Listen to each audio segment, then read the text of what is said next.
بیوی اور گھر والوں پر خرچ موجب اجر و ثواب اللہ تعالیٰ کی طرف سے نقل کیا گیا ہے۔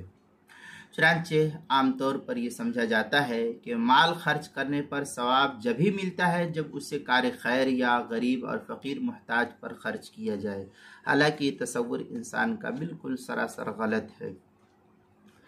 نبی اکرم صلی اللہ علیہ وسلم نے جا بجا گھر والوں پر خرچ کرنے کو اولین اجر کا سبب قرار دیا ہے۔ آل اولاد، بیوی بچے، ماں باپ، بھائی بہن، ان سبوں کے اوپر خرچ کرنے کو بہترین سبب قرار دیا ہے اجر کا۔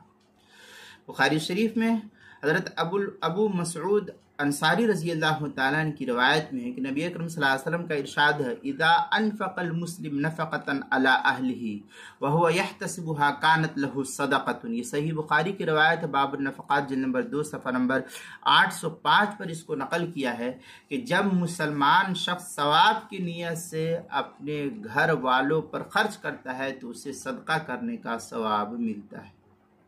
اسی بنا پر شوہر کو خوش دلی کے ساتھ بیوی اور بچوں پر خرچ کرنا چاہیے اور اسے کبھی بھی اپنے اوپر بوجھ نہیں سمجھنا چاہیے۔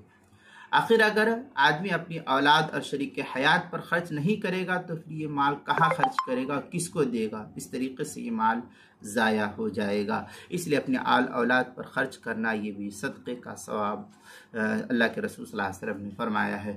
چنانچہ اس کو نقل کیا کتاب المسائل کی 5ویں جلد صفحہ 455 اور 456 پر۔